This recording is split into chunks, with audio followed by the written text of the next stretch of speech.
Hola, ¿cómo están? Buen día. Hola doctora, buen día. Buenos días, doctora. Discúlpenme, qué pena que ayer de plano sí estaba medio moribunda. No, doctora, no se preocupe, la entiendo. Desde que llegué aquí me he enfermado como 3 veces. Sí, los tapatíos no tenemos el gen chilango protector de todo, Moni. Ya sé. Sí. Les iba a preguntar si no puedo invitar a un neurocirujano de acá que a lo mejor nos puede dar como buenos comentarios sobre los meningiomas. Sí, sí, claro que sí. Sí, y eso les iba a preguntar si estaban como abiertas, ahora que vi que Dani estaba poniendo como en los flyers, qué padre quedaron, qué buena idea tuvieron todos, em, pues de invitar más gente, si se puede y si quieren, la verdad es que eso es la plática de meningiomas. Sí, yo creo que sí. Sí, bueno, ok. Este, bien, déjenme compartir. Dani, ¿me darías oportunidad de compartir pantalla? Sí, sí, doctora, perdón. Muchas gracias.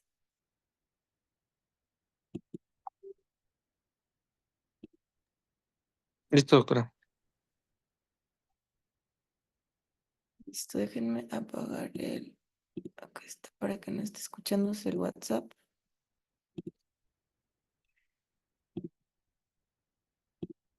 Ahí está, listo. Finalmente, la que les debía.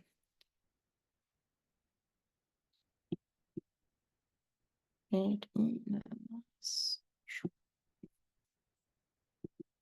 Listo. ¿Ahí alcanzan a ver bien la pantalla? Sí, doctora, sí se ve. Sí. Perfecto, va. Bien, pues esta es una charla sobre meningiomas. La realidad es que pues son tumores que vemos todos frecuentemente. Afortunadamente, pues la gran mayoría de las ocasiones son tumores pues de fácil tratamiento, son tumores que creo que además a los neurocirujanos les gusta mucho operar. Y la intención pues de la charla del día de hoy es que nos metamos a aspectos a lo mejor un poquito más pues moleculares pues sobre el tratamiento. Entonces, la agenda del día de hoy es, vamos a revisar epidemiología y factores de riesgo, cuál es la biología, genómica e histopatología y el diagnóstico histomolecular, diagnóstico de imagen, qué hacer con los meningiomas incidentales, cuál es el tratamiento y las conclusiones. Entonces, siempre pues nos preguntaron, ¿no? ¿Cuál era el tumor primario más frecuente del sistema nervioso central? Pues la pregunta obligada, el meningioma. Entonces, si nosotros nos pusiéramos a buscar cuál es la estructura en todo el sistema nervioso central que se afecta más frecuentemente, pues son las meninges. Y si vamos a estas gráficas que nos da la Cervetrus, pues vemos que los meningiomas son tanto los tumores más frecuentes de los benignos como de los benignos y no tan benignos, ¿no? Entonces, considerando ya cualquiera de los gliales, pues meningioma sigue siendo el más frecuente. Entonces, podemos concluir entonces que es el tumor intracraneal primario más común, equivale al 40,8% de los tumores primarios del sistema nervioso central y es el 56,2% de los primarios no malignos. Eh, Equivale al 9,73 por cada 100,000 habitantes en Estados Unidos y tiene dos picos, aumenta a los 65 y luego de nuevo a los 85 años de edad. Y en localizaciones extracraneales, por ejemplo, en tumores espinales, en pacientes mayores de 20 años es el 39,9%. Sin embargo, esto equivale únicamente al 4,2% de los meningiomas. Es más frecuente en afroamericanos respecto a blancos y esta disparidad también pues se relaciona a que estos meningiomas son de más alto grado en los afroamericanos que en los blancos. Y los meningiomas, que de nuevo lo pongo entre comillas, ¿no? No malignos, son 2,3 veces más frecuentes en las mujeres que en los hombres. Dentro de los factores de riesgo modificables que tenemos, pues es la radiación ionizante y tiene una relación lineal con la dosis que se recibió. sobre todo cuando se recibió la radiación en menores de 10 años, pues es más frecuente que podamos tener pues estos meningiomas. Van a ser meningiomas de alto grado y pues no es raro pensar que la población que al día de hoy tiene más presencia de meningiomas son los japoneses, ¿no? Por todas pues el antecedente de las bombas en Hiroshima y Nagasaki. Ellos tienen la base de datos más larga. El índice de masa corporal elevado también es un factor de riesgo, tratamiento con metotrexate, el tabaquismo, pero esto únicamente para los hombres. Y hay resultados conflictivos en cuanto al riesgo por hormonas tanto endógenas o exógenas. Un poco más claro para las hormonas exógenas, pero en las endógenas pues todavía no tenemos tanta información. En relación a la biología y la genómica, pues saber que el gen NF2 es la normalidad genética más común y se presenta en el 60% de los meningiomas. Vamos a ver en un ratito más, pues un poco más respecto a este gen NF2, pero está implicada en la inhibición de señalización de un montón de vías que tienen que ver con la aparición de estos meningiomas. Y entonces podemos, pues ahora sí que si queremos una perla, es que los meningiomas con alteración en el NF2 van a tener un mayor riesgo de malignidad y que además van a presentarse como formas más agresivas. Em, las alteraciones cromosómicas que nos pueden dar estos meningiomas, pues la más frecuente va a ser del 22q, ¿no? Que es en donde está este gen NF2, en el 50 al 60%. Sin embargo, pues tenemos también, por ejemplo, el 1P, que pues no es nada infrecuente. Eh, todos nos acordamos pues de las clases con los gliomas, que el CDKN2A y B pues también nos implica un mayor riesgo de malignidad, pero acá en los meningiomas pues únicamente en el 1 al 5%. Entonces pues aunque sí se puede presentar, no es tan frecuente. Y entonces, pues bueno, tenemos un parteaguas, ¿no? ¿Cuáles son las mutaciones en F1 y cuáles son las no NF2? Que serían estas cuatro de aquí, son las más frecuentes: TRAF7, KLF4, AKT1 y SMO. De estas, pues TRAF7 es la más frecuente y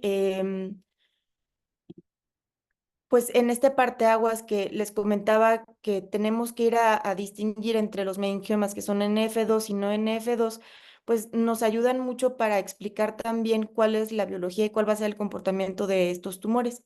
Entonces, recordando los NF2, pues es lo más frecuente en los esporádicos en el 60%. Y además podemos tener pues este síndrome de tumoral autosómico dominante causado por esta inactivación y nos va a dar tumores tempranos, como es en el caso de la neurofibromatosis. Eh, y en los no NF2, pues nos van a dar tumores de bajo grado, o sea, meningiomas grado 1, grado 2, menos frecuentemente, tienen mejor pronóstico y van a tener menos anormalidades cromosómicas. Igualmente utilizando pues esta regla de los que son NF2 y no NF2, pues podemos suponer por localización cuál pudiera ser la biología. Entonces, en estos NF2 se van a encontrar más frecuentemente en la convexidad cerebral, en base de cráneo, pero en la parte posterior y lateral. Y en los que no tienen esta mutación del NF2, pues lo más frecuente es que sea en base de cráneo anterior.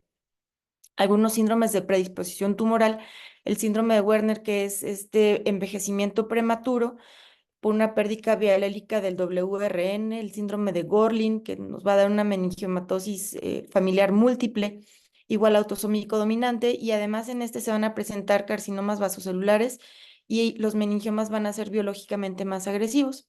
El síndrome de Cowden, igual autosómico dominante, múltiples tipos de cáncer, sobre todo cáncer de mama y tiroides, y finalmente, schwannomatosis relacionada a neurofibromatosis tipo 2 en el gen 22q y nos va a dar meningiomas y schwannomas.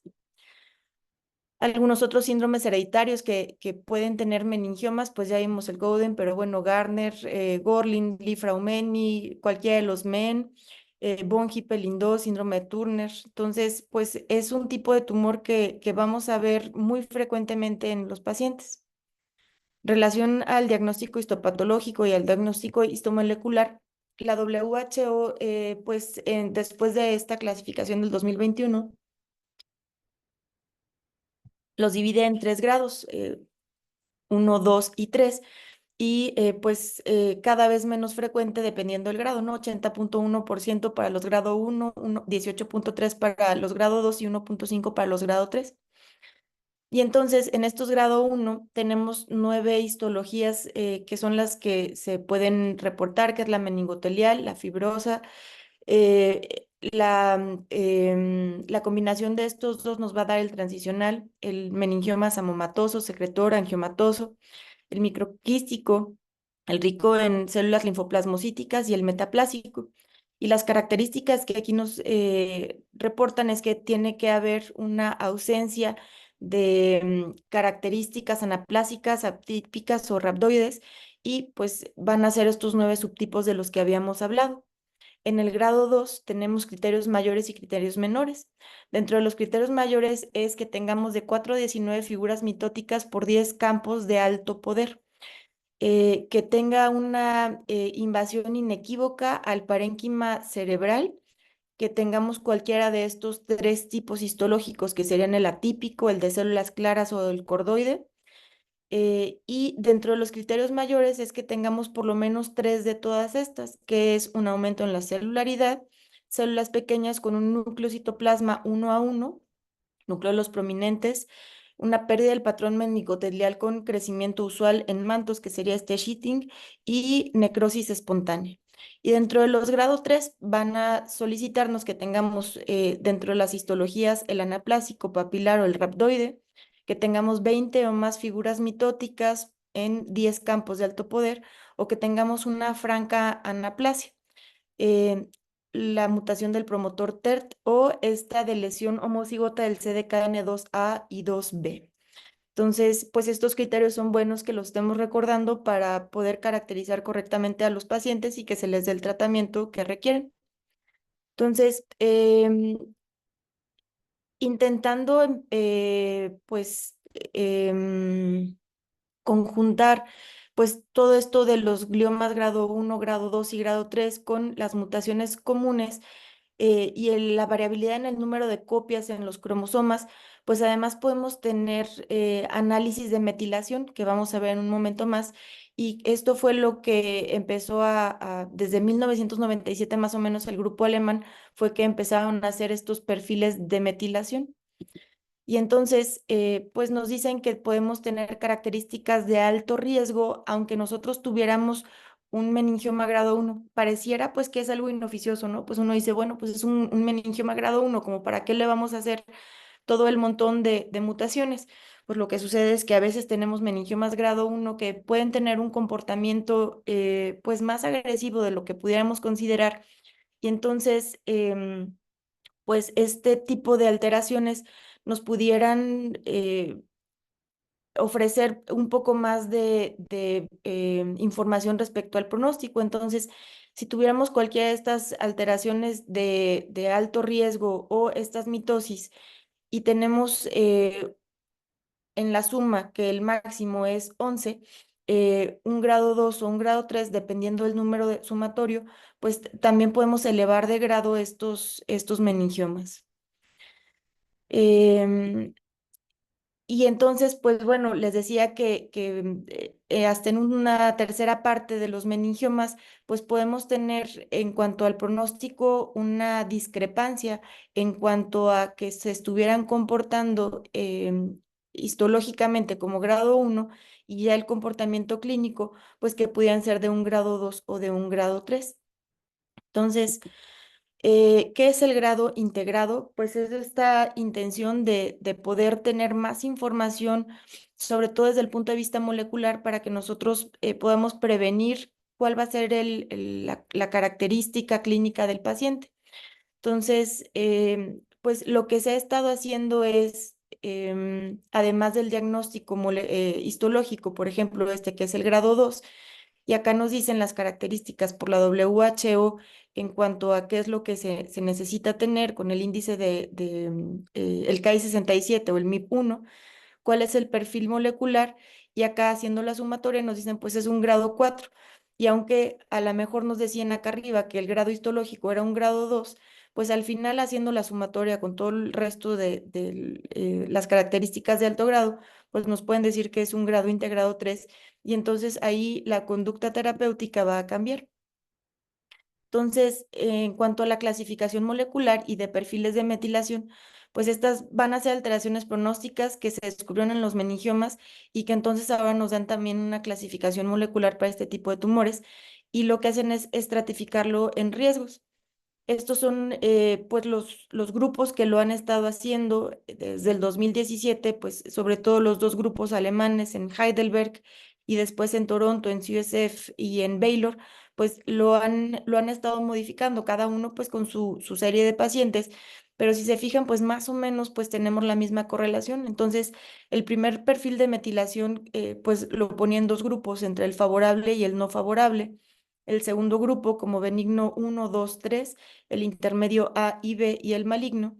Y ya el grupo de Toronto, que creo que es pues al día de hoy el que tiene un poco más de fuerza, en el inmunogénico, el NF2 wild type, el hipermetabólico y el proliferativo. En el de UCSF, el enriquecido inmune con merlina intacta y dentro del hipermitótico, el hipermetabólico, el proliferativo, y en el de Baylor tenemos el B, A y C. Y entonces esto nos va a ayudar porque refleja la biología tumoral de manera más precisa. Entonces, em, pues acá como manera de hacer pues una conclusión, los tres grupos, este de acá que es el de Toronto, el de Baylor y este de acá que es el de UCSF, pues en realidad son los mismos grupos, utilizan igual, pues si nos fijamos, este primero es siempre el grado 1, los intermedios que puede ser grado 1 o 2 y el grado 3 que es el hipermitótico, el grado C o el proliferativo y la cantidad de mutaciones que tienen, que decíamos, pues no es únicamente para los grado 1 o 2, el NF2 también lo tenemos en el grado 3. Y cada uno de estos pues nos va a dar el pronóstico. En el grado 1 siempre el pronóstico va a ser bueno, en el grado 1 o 2 es un intermedio pobre y en el grado 3 va a ser siempre el pobre. Y entonces dentro de los perfiles de metilación, pues esta es una gráfica que me gusta mucho porque nos ayuda como a intentar... eh, Hola Cami, estoy en clase, ahorita te veo. Gracias. Y entonces en estos perfiles de metilación, pues este de aquí, que es el de Toronto, eh, intenta con esta gráfica, pues utilizar los otros dos. Entonces, si hiciéramos este, pues el grado 1 sería el inmunogénico, tiene un buen pronóstico y tiene sobre todo la metilación del NF2, la mutación, el grado 1-2, que es el intermedio y es NF2 wild type. El hipermetabólico, que es grado 2 y menos frecuentemente el grado 1, tiene mal pronóstico y tiene mutaciones del TERT y del NF2.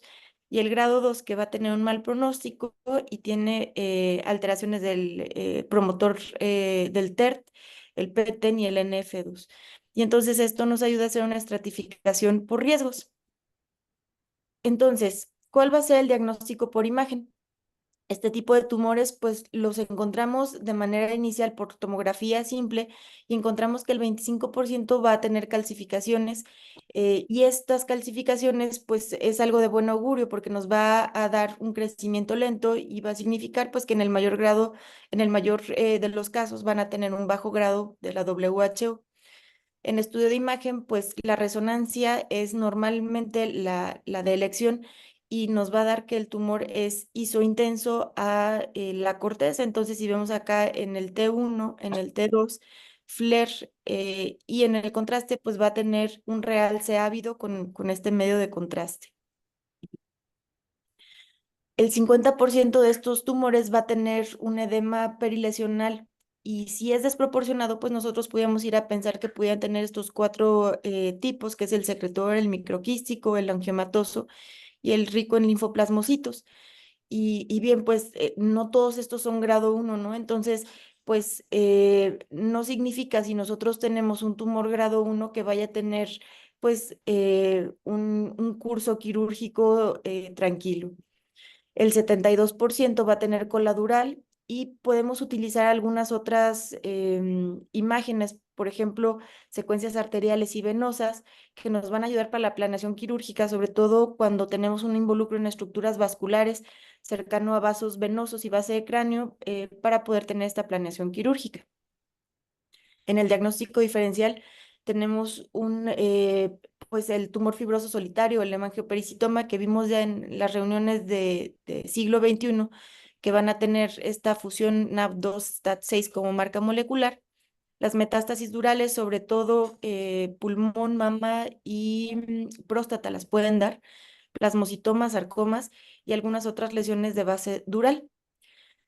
El PET-CT es otra de los estudios de imagen que nos pueden ayudar mucho, más que en el diagnóstico, sobre todo cuando nosotros queremos ver el porcentaje de resección quirúrgica, al querer ver cuál va a ser la planeación según el volumen tumoral para la radioterapia y en la vigilancia posterior a la radioterapia.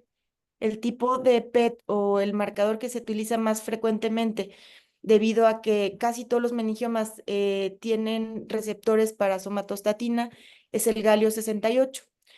Tenemos también el marcado con 18 fluorina, que nos va a dar menos radiación y que pues seguramente nos puede dar una logística más sencilla porque tiene una vida media más larga de 110 minutos, y entonces pues seguramente es más sencillo poder estarlo haciendo, pero a la fecha no está de manera clínica. Y aquí algunas imágenes que nos pueden ayudar a ver, comparando con la resonancia, por qué es que puede tener una mayor sensibilidad, sobre todo cuando la invasión tumoral pudiera estar cercana a calcificaciones, a la base de cráneo o a la falx. Entonces, acá, por ejemplo, pues pareciera que únicamente teníamos este residual, y vemos que en el PET pues también tenemos algunas otras localizaciones. O acá en el posquirúrgico, por ejemplo, pues pareciera que únicamente teníamos después de la cirugía este realce, y en el PET pues nos marca algunos otros sitios. Entonces, em, no sé allá en el INCAN qué tanto se utiliza el PET para dar seguimiento a los meningiomas, pero pues pareciera que puede ser una buena herramienta. No es nada infrecuente que veamos meningiomas incidentales, ¿no? Que por algún motivo se haga una resonancia magnética y que veamos estos meningiomas, y entonces viene la pregunta de qué es lo que tenemos que hacer o cuál es la conducta a seguir para poder darle seguimiento a estos tumores. Entonces, sepamos que el 20% de los meningiomas van a ser incidentales, tienen un crecimiento lento, y esto está dado por un aumento en el volumen menor al 5% por cada año. Del 5 al 8% van a desarrollar los síntomas en los primeros 4.1 años, y pues la pregunta de qué hacer cuando nos los encontramos. Entonces, tenemos banderas rojas, que ya el doctor Axa nos había platicado un poquito cuando nos dio la charla de radiocirugía, pero estas banderas rojas, pues nos van a hablar de un crecimiento más acelerado que no sería el frecuente para estos meningiomas incidentales. Estas banderas son la ausencia de calcificación, que se comportan hiperintensos en el T2, la presencia de edema peritumoral, un tamaño mayor a 10 centímetros cúbicos al diagnóstico, localización fuera de base de cráneo, y que se encontraran próximos a algún seno venoso. Y entonces tenemos esta calculadora que se llama Impact. Esta es pues la dirección en donde podemos ingresar en internet para poder hacerla. Y esto nos va a ayudar mucho como para poder tener una guía en cuanto a cómo hacer el abordaje. Entonces, en esta calculadora nos dice que tenemos que ir a ver la edad de los pacientes. Un marcador sería la edad de 50 años. ¿Cuál es el grado en el WHO? ¿Cuáles son las comorbilidades? Si tenía antecedentes cardíacos, EMI o paraplegia, si tenía algún antecedente respiratorio, diabetes, enfermedad renal, enfermedad hepática, algún otro tipo de cáncer, excluyendo carcinoma vasocelular, alteraciones cognitivas, hipertensión, depresión, uso de warfarina. Y esto de acá ya es la calculadora del impact. Entonces, nos dice respecto a las características radiológicas, cuándo es que nos tenemos que preocupar. Entonces, las preguntas son si el meningioma tiene una hiperintensidad en el T2 FLAIR, si hay edema peritumoral, si está en contacto con estructuras neurovasculares o si está a 10 milímetros de un seno venoso, si tiene, cuáles son los diámetros mayores cuando ponemos gadolinio en las tres proyecciones que tiene. Y entonces aquí les hice una, pues dependiendo de si teníamos todos los factores de riesgo o no, esta es la calculadora. Entonces, por ejemplo, si se viera hiperintenso en el T2, si tuviera edema peritumoral, si estuviera en contacto con estructuras neurovasculares, si los diámetros fuesen de más de 10 centímetros cúbicos por la sumatoria de estos tres, pues es entonces de alto riesgo y nos dice que la sugerencia es que se estén realizando resonancias y revisión clínica a los 6 meses, al año, a los 2 años, a los 3, 4, 5 años y después a los 10 años. Y si está estable a los 10 años, pues ya dar de alta. Si el paciente es joven cuando se hace este diagnóstico del meningioma, entonces pudiera seguirse evaluando en intervalos más cortos. En cambio, si tenemos un meningioma que se ve isointenso en T2 FLAIR, si no tiene edema peritumoral, si no está cercano a estructuras venosas y si no tiene más de 10 centímetros cúbicos en los tres ejes, entonces pues es de bajo riesgo y nos dicen pues que podemos estarlo monitorizando a los 5 y a los 10 años y darlo de alta a los 10 años y de nuevo, si es un paciente joven, pudiera seguir con intervalos no frecuentes esta valoración. En cuanto al tratamiento, pues la cirugía es el pilar de todo esto, ¿no? ¿Y cuáles van a ser las metas? Obtener tejido para el diagnóstico, quitar el efecto de masa y mejorar los síntomas neurológicos.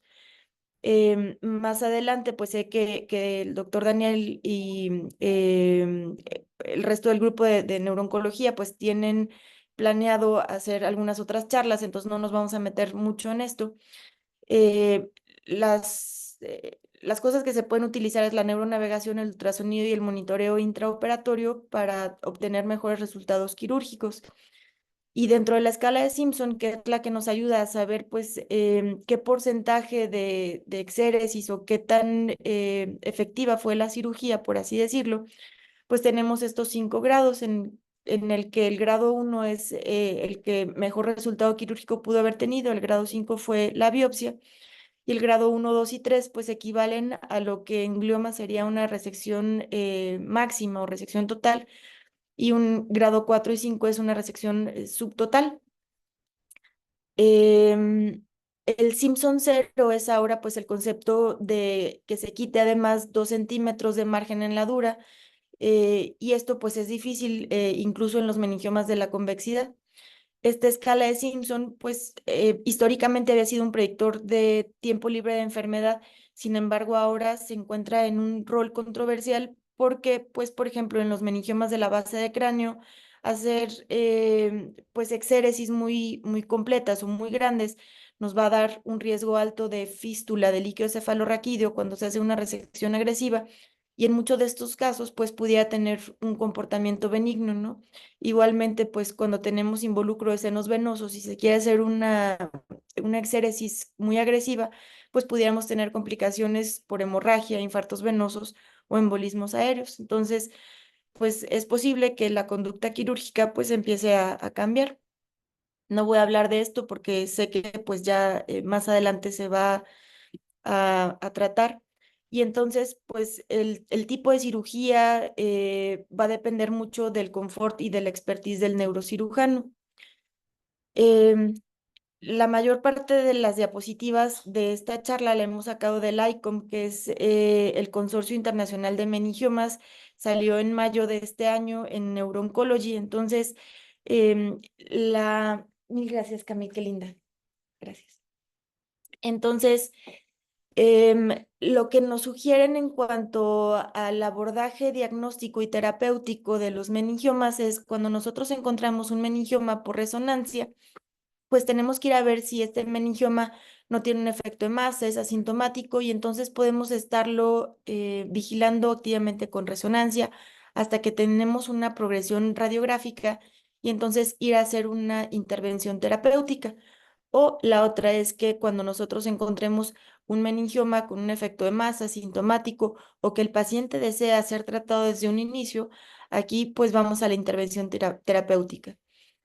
Aquí tenemos de nuevo la decisión de si el paciente tiene una buena condición clínica, tiene un buen índice de Karnofsky, podemos ir a resección y dependiendo de la histología, el grado de resección, y aquí pues marcan la importancia de los datos moleculares, pues ir a buscar si es un grado 1 con una resección completa o una resección incompleta, un grado 2 con resección completa o incompleta, o un grado 3 y en cualquiera de los dos casos va a ser la misma conducta terapéutica. En este grado 1 con resección completa sugieren hacer una vigilancia, un grado 1 con una resección incompleta, una vigilancia o aquí sugieren que se puede hacer radiocirugía o radioterapia fraccionada. A partir del grado 2, cuando se vaya a utilizar radioterapia, pues siempre será una radioterapia fraccionada, no se utiliza la radiocirugía. Y entonces a partir del grado 2, cuando tenemos una resección inframáxima, pues se da radioterapia. Y en el grado 3, además de esta radioterapia, se puede dar una terapia sistémica. Y entonces se tiene que seguir al paciente dependiendo de cuál sea el intervalo de estabilidad clínica y por radiología. El tratamiento entonces, además de la cirugía, es la radioterapia. Esta pues de nuevo va a ser la pirámide para el tratamiento y esto es sobre todo en tratamiento primario, en aquellos pacientes en los cuales no se les pueda dar una cirugía por las comorbilidades que presenten, adyuvante a cirugía cuando tengamos grado 2 o grado 3 y a la progresión o en la recurrencia. Y por las guías de EANO nos dice pues que a todos los meningiomas grado 3 o grado 2 con una resección subtotal hay que darles esta radioterapia. Y entonces IMRT, la modalidad para radioterapia fraccionada, son 60 grays en 30 fracciones y nos ofrecen un tiempo libre de enfermedad de 3 años en el 58.5% y una sobrevida del 78.6%. Y la radiocirugía que decíamos, pues idealmente en los grado 2, 12 a 18 grays en una fracción, y dependiendo del tipo de radiocirugía que se utilice, pues van a ser el porcentaje de isodosis. Esta radiocirugía, además de en el grado 1 o grado 2, pues recordemos aquellos pacientes en los cuales se les puede dar como un tratamiento primario.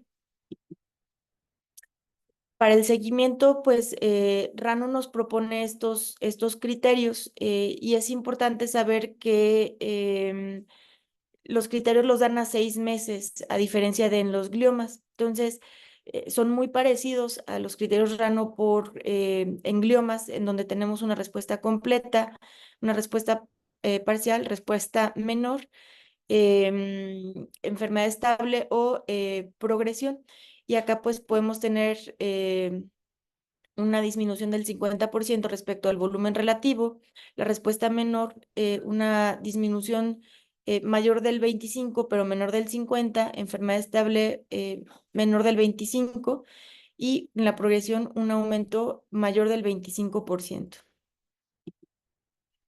Y en la terapia sistémica, ya para terminar, pues dependiendo de los targets, pues es que se pueden utilizar estas terapias sistémicas. Todo esto que tenemos aquí, pues en realidad no en todos los pacientes se puede hacer, claro está, pero conforme se empiece a creer la necesidad de estar haciendo protocolos moleculares en todos los pacientes, pues seguramente puedan ser más asequibles estos kits. Y entonces, pues al día de hoy podemos tener en las mutaciones no NF2 tratamientos como el Vismodegib, el Abemaciclib, el Capivasertib y en los de la mutación no NF2 inhibidores de la FAK. Incluso en las guías de la NCCN tenemos el sunitinib como inhibidor de la tirosincinasa, anticuerpos monoclonales como el bevacizumab que nos va a dar un tiempo libre de enfermedad a los 6 meses que les platicaba, esa es la diferencia con el resto de los gliomas, del 77% en los grado 2 y del 46% en los grado 3. Y en la inmunoterapia, el pembrolizumab con un tiempo libre de enfermedad a 6 meses del 48% y un tiempo libre de enfermedad de 7.6 meses en promedio. Como conclusiones, pues quise poner las sugerencias que tienen en estas guías de EANO. Entonces, en cuanto al diagnóstico, pues el diagnóstico radiológico realizado por resonancia magnética, el PET se puede ofrecer porque tiene una alta sensibilidad y especificidad, sobre todo si la extensión del tumor o la recurrencia no está clara. En el diagnóstico, pues siempre intentar obtener tejido para hacer un análisis molecular, debido a que esto puede dar cambios relevantes en el pronóstico. En el tratamiento, observación como una primer forma en los meningiomas que sean grado 1. Hay que intentar hacer exámenes cognitivos en todos los pacientes. Siempre pensar en la calidad de vida cuando vayamos a hacer alguna resección o hacer alguna intervención terapéutica. La cirugía es considerada la primera opción en cuanto al tratamiento. El objetivo de la cirugía es tener un grado 1 siempre y cuando sea posible en términos de seguridad del paciente. La radiocirugía se puede considerar como una alternativa para la cirugía en tumores de tamaño pequeño, en localizaciones específicas y en situaciones clínicas igualmente específicas, en las cuales pues el tener tejido no sea obligatorio. Los meningiomas grado 1 se pueden tratar con cirugía o con radioterapia fraccionada si es que la cirugía no es posible y se requiere dar algún tratamiento. En aquellos pacientes en los cuales se hizo una cirugía y que fue una resección incompleta, pues aún así se puede utilizar esta estrategia del watch and wait hasta que tengan una progresión. Pacientes con una recurrencia o meningiomas atípicos, hay que darles radioterapia y sobre todo esto que sea fraccionada. Em, y bueno, dentro del follow-up, esto me pareció muy interesante, debido a que pues a veces es difícil saber cada cuánto podemos utilizar los recursos, sobre todo en institución pública, para estar vigilando los meningiomas. Entonces, cuando tenemos meningiomas grado 1, sugieren que sea cada año durante los primeros 5 años y después de los 5 años, cada 2 años. Para los meningiomas grado 2 cada 6 meses, durante 5 años y después de los 5 años, cada año. Y para los grado 3 va a depender de la situación clínica y sugieren que sean cada 3 a 6 meses hasta que tengamos una progresión. Entonces, pues estas son de los dos grupos, tanto del ICOM, que es pues este consorcio internacional, como de las guías de EANO, lo que pude encontrar para presentarles el día de hoy. Y bueno, pues siempre Guadalajara los espera. Y bien, pues si tienen dudas o preguntas, con mucho gusto.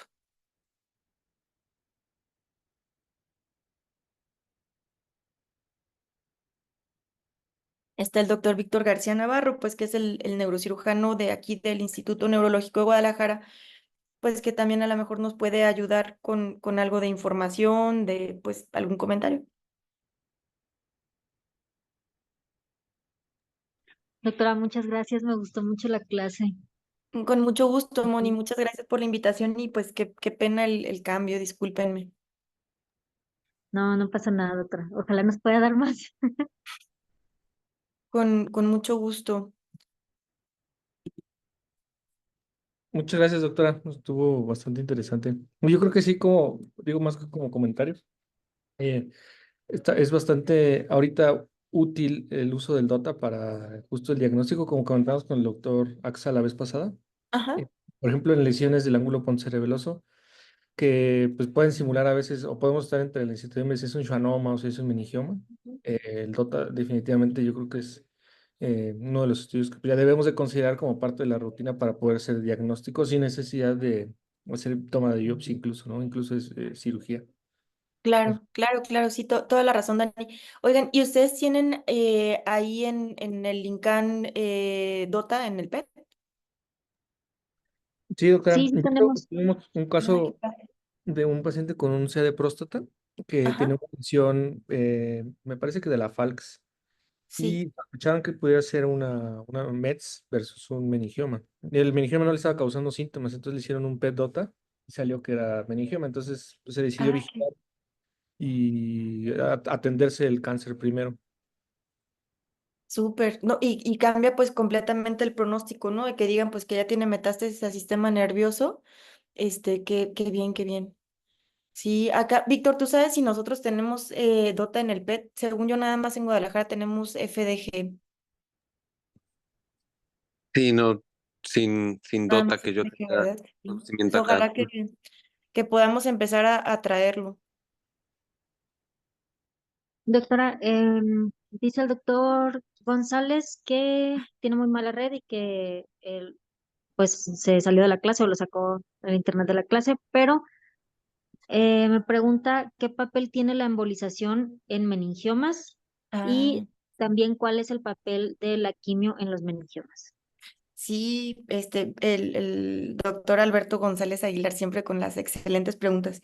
La embolización, creo que hay una charla también más adelante. En el ICOM, ellos no sugieren que se haga embolización, esto por el riesgo que tiene, creo que traigo por aquí una diapositiva. Esto por el riesgo que se tiene de, eh, ¿dónde lo tengo? Ah, no viene acá. Bueno, no sugieren en el ICOM que se haga una embolización, sugieren pues utilizar algún otro método para control, ¿no? Em, Esto por pues todas las complicaciones que pueden venir de las embolizaciones. Entonces, de inicio no lo sugieren en el ICOM, pero bueno, seguramente pues es algo que se puede ver caso por caso. Y en la quimioterapia, pues creo que ni en EANO ni en el ICOM contemplan la quimioterapia para meningiomas a reserva de lo que Beto nos pueda ayudar pues con su expertise.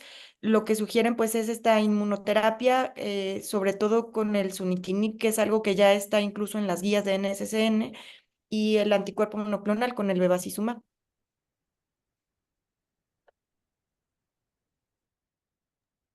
Creo que ya se, ay, otra vez se volvió a desconectar el doctor González. Ese doctor Beto se conectó nomás porque vio que hablamos de Guadalajara. Sí, bueno, Sí, pues no hay más dudas. pues no sé si tienen alguna duda o alguna otra cosa y les paso en un ratito más la clase si quieren para que la tengan.